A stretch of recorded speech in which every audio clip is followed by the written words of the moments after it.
Gravity, relativity, not the same as the things. That what I'm talking about is the relative things that you can't get onto this. E equals MC squared, the E is silence. I'm a MC squared. You can't. Peace. Peace. Today we are sitting with the legendary innovator, originator, Grand Puba, Maxwell Doogie. Peace, bro. Peace, God. Yeah. Okay, like you said, I'm the one and only too real to be a phony, the real McCoy, the idol maker, Grand Puba. All right. Known for many things. I started out in hip hop when I was like 12, 13 years old, listening to the forefathers, the ones who started rap before it even got on wax or anything, before the industry was even let into it, where you had to go out and perform, and people didn't know who you were or whatever. Your talent was just whatever it was, you know. So I learned from the beginning, the forefathers of rap, where I started. Like I said, I was 12, 13 years old. Me and my cousin, Doctor Who, my first cousin. But I was in other groups before that. Like you said, we talked about earlier, the Traybag MCs. I was with another group called King Creation. Then another group called Def Duet. Like my projects where I'm from, Hartley Houses in New Rochelle, I was like a main dude before I even got into the rap game. Like, you know, I was kind of known in my neighborhood, through Mount Vernon, through the Bronx, and I started developing a name for myself.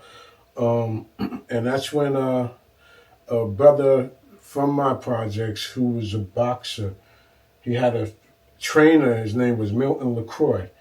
He trained at Gleason's Gym, Midtown 42nd Street. But he was training my OG, and he asked him, like, I want to start a record label. Do you know anybody who rap? And my brother Lamont Brickle, he said, yeah, I got my little homie from the projects, nicest dude you ever heard. And that's how I got introduced to Milton LaCroix and Rocky Bucano, the guy who's the head of the Hip Hop Museum in the Bronx, New York. That we formed a group called Master of Ceremony. That was like my first group in the industry. We made our first record. It was called Crime. That was the first original Master of Ceremony record. It was on MLO Records, which was short for Milton LaCroix Records. And after that, Rocky Bucano, his partner, linked up with a icon named Jazzy J from Zulu Nation. So they linked up, and then they started a new label called Strong City Records. And the first group on that label was Masters of Ceremony, me and my cousin. And like I said, our first record was Crime. Then we started doing an album. And we did a record called Sexy that got kind of big, and a record called Cracked Out. So then we got an independent deal through 4th and Broadway, and we started doing the album, the Master Ceremony album.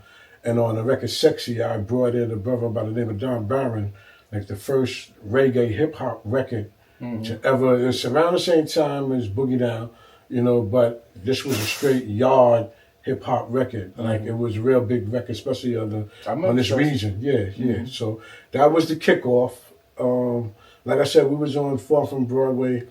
The album was doing well, you know, and today is noted as a classic. But I think during that time, it felt like it was like a tax write-off or something. But anyway, You talking to the record label? It felt like that to you? Yeah, 4th and Broadway felt like, you know, because we had the buzz, we had everything. That was we had the biggest record in New York. Not one record, but 2 records, 2 in the mix shows. So when the album came out, it just felt like they didn't do nothing. We didn't even shoot a video.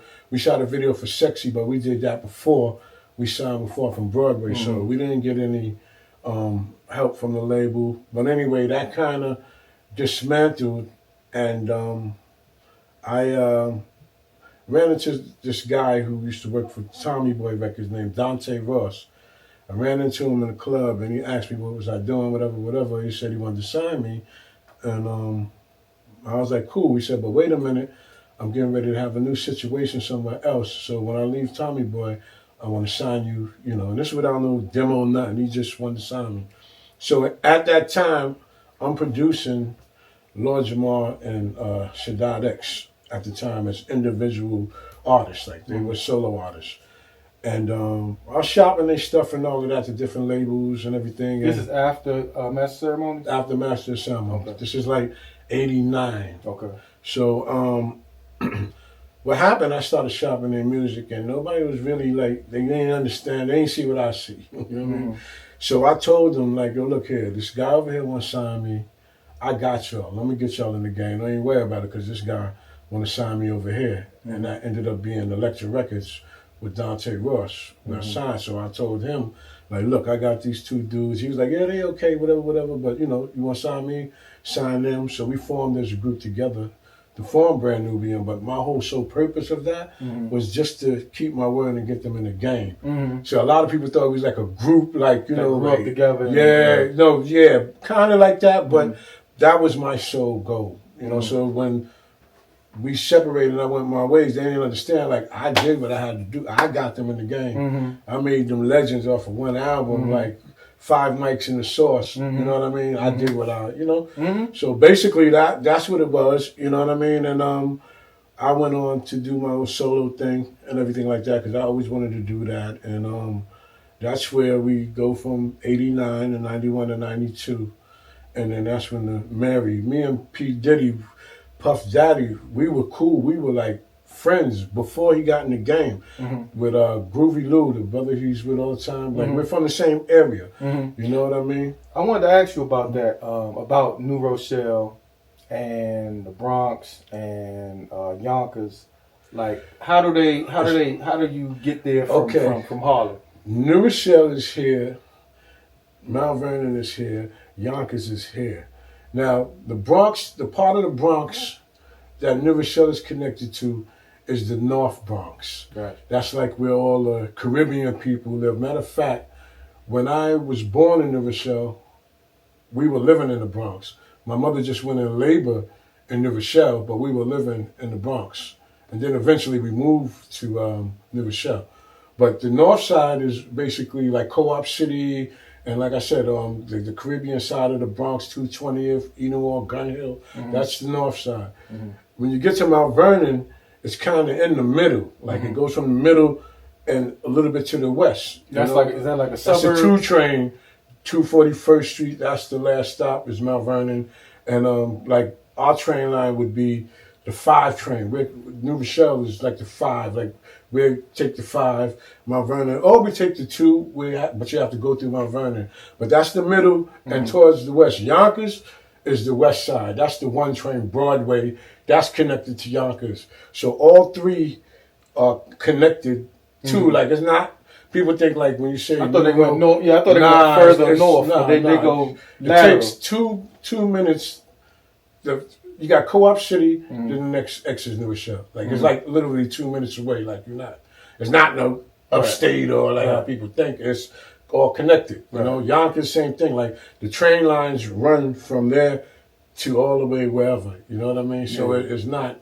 So everything is connected. Like New Rochelle, like basically had hip hop in the early 70s before a lot of places downtown. Like the brother named Grand Mixer DXT. He worked with Herbie Hancock. He was the first DJ to get a Grammy. That's rocking it. He did the cuts on that. Yeah. That's when they had the mannequins down. Yep. But he was the one that brought hip hop to New Rochelle. In the 70s. Like it's people like, if you ask Raheem, he'll tell you like there was a lot of people like doing it in New Rochelle before they even formed the Breakout crew. And like DJ Breakout and Shot Rock and all of them, we were doing that. DST was one of the founders, especially up in that region, like the North Bronx and all that. And rightfully so. That's why he ended up with a Grammy for her, because he was way ahead of his time, basically. And he heard the sound before everybody knew what was about to pop His skills were advanced for that time. Like he was doing stuff where he definitely was a trendsetter, you know. So what the story I've heard about hip hop and the origins is with Kool Herc and then Bambaataa, I guess, came in, but Kool Herc come from Jamaica, right? Right, he's from Jamaica. But here's my thing about that, because people always ask me about that. That's how my brother Jamal got into different things. Oh like yeah, with the yeah. You can be from Jamaica, but it's a it's a Black American culture.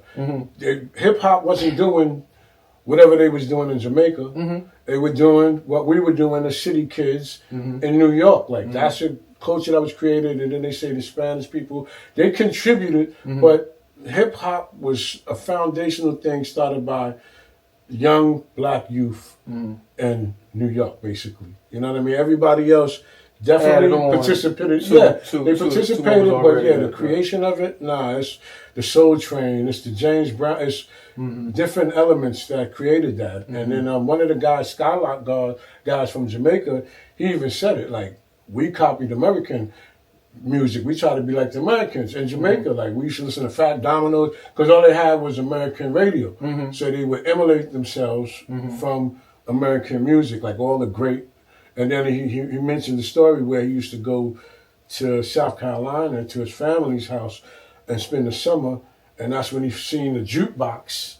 And and the disc jockeys on the radio, like how this is such and such and such and such from KUZ, you know what it be, come be free, like how he said that's where they got all the chanting from for Jamaica and all that. They imitated that. But he said when he seen the jukebox, that's when he went back to Jamaica and he created big speakers and systems, but he got the idea, the concept from America, like. So they'll tell you, the Jamaicans will tell you, like, yo, we got that.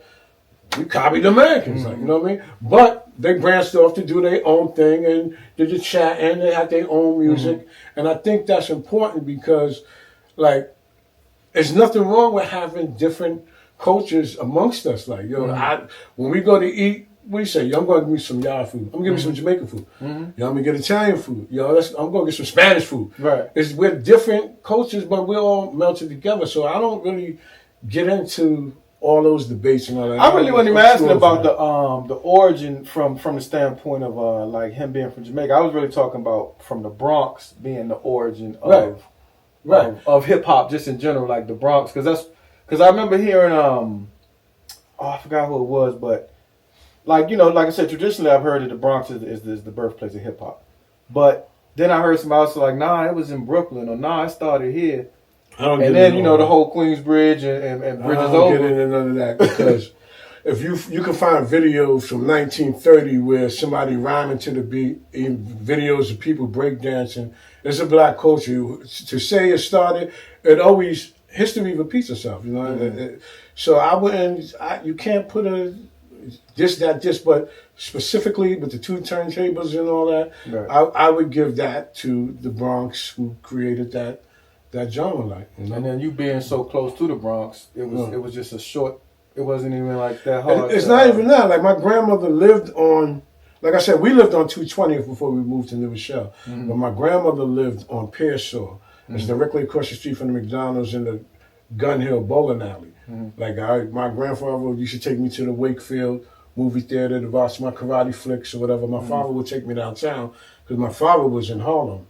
He was on 156 in St. Nicholas. Okay. So I would travel back and forth. I would see different, it's so funny because kind of like how my kids are today is how I was coming up. And I had one son who wasn't from New Rochelle, but his mother went into labor in New Rochelle. So he was born in New Rochelle, but he didn't live in New Rochelle. And that's the same with me. So I actually have a physical seed that went through that same process. But it's all connected, like, you know what I mean? I went to school in Harlem, EOC. I went to school in New Rochelle, you know what I mean? I travel. I like to, wherever I go, I put a flag in the ground. That's what's up. I got that from my father. But, hip hop, basically, to me, it started, because they say it hurt, a lot of people say, Disco King Mario from Bronxdale. They saying they was the first ones bringing the stuff outside. And my partner, my homie from my projects who I grew up with, his brother was in the Black Spades. That was a big Bronx gang that really started the breakdance, the hip hop dancing, Spade Power. They used to sing when the James Brown record coming in. They say they the ones that's credited with starting the breakdancing. But my man's older brother, he was from the Gun Hill Projects, the 22nd Division, I think, Black Spade. And he used to get us and take us to the T Connection. Let us run around, and that's where all like the beginning rappers you see everything. Right. Like, so we was pretty much exposed to that, like, you know. So now, because in that time, I guess you said you started around 12 or 13. I'm guessing that's like 78, 79? It was more like, yep, 70, 78. Because I'm going back in my own childhood, remembering the movie Warriors, right? And then like Fort Apache, the Bronx. Like that was my image of the Bronx. You know what I mean? Or really New York. Really, that was kind of almost like it was. They had all, especially the Bronx. I mean Brooklyn.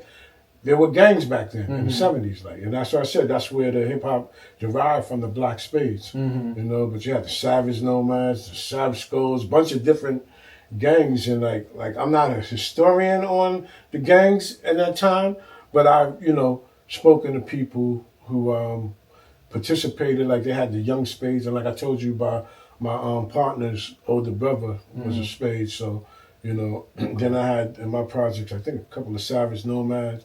They had little songs and sayings, and, But yeah, I was a kid at that. So it was like that then. Was they? I mean, not. I know they embellished it because they did funky like that. It got. But it was like. There was some gangs. Was it a dude like What was the dude? Can you dig at? Was it a dude like that? Osiris? Yeah. I don't know. I was too young. Okay. I didn't know. I was the older kids doing that. I just knew that was some gang. I was too young for that. That's what's up. But I was kind of like the tail end as I'm becoming a teenager. That's when it kind of died out. Right. That's when hip hop came in. Right. So I didn't really see all the gang stuff, And wasn't it now? And then even from my hearing growing up as well, is that like hip hop was kind of, and I'm thinking about like Van Bada and people, but that was about a lot of the breakdance and all that came from. Even if you could look at B Street, where they was. They was physically fighting, they would dance and battle, Yeah, that's, but like I said, that's what hip hop was created for, like to take away all that negative energy and make it positive. And it was for a certain time, but then, now once they got their hands on it, back to the cycle again. It's worth money, and they figured out how, like they always do, take whatever we create and drain it. Yeah. And then, I mean, like I said this the other day, like they just changed the frequency. Like it was about partying, cultural, having fun. Even the battles, it wasn't serious like where you're going to kill somebody, right. You know what I mean? But they changed the frequency and made it poison, right. You know what I mean? And making money off it while we killing ourselves. Right. Come on, that's a master plan. Yeah. I mean, even with, and going back to that Master Ceremonies album, there was a song, I think it was Cracked Out, right? That you talked about, crack on that song, and there was another one with Aretha Franklin sample, Rocksteady, where, in that time, I guess that's 85, when the crack is really just starting to kind of hit. Did it. You know what I mean? It's really taking over, and then watching it, from standpoint of being young and then watching people get on it. I had a friend from high school who I remember just like he started out smoking woods. He started out smoking weed. Then he started smoking putting water, coke in the weed and cigarettes, and as it goes from weed to putting coke in the weed and putting it in a coolie, is where you put coke in a Newport. Okay. And it went on from crack to weed. Woolies was cracking weed, and it just kept eventually just hitting the pipe. Like, I mean, I seen it. I have family. That's why we made that song, like, you know what I mean? Because that shit hit so fast and so hard. Like, it was just, it was bad, you know what I mean? So that's why we made the song Cracked Out. Like I said, our first record was Crime. But with Strong City, they said, oh, we love your records and everything, but make something party, like, we was too conscious, I guess. So then that's when we made Sexy. That's when I changed it up and made Sexy. Yeah, I remember Sexy coming on. We used to watch The Box, and I would come home from school, and it was always on. Like, I think it was like in a BMW or something. Pulled up hey, little baby, you look sweet. 420. Yeah, that was those. Dapper Dan era. Yeah.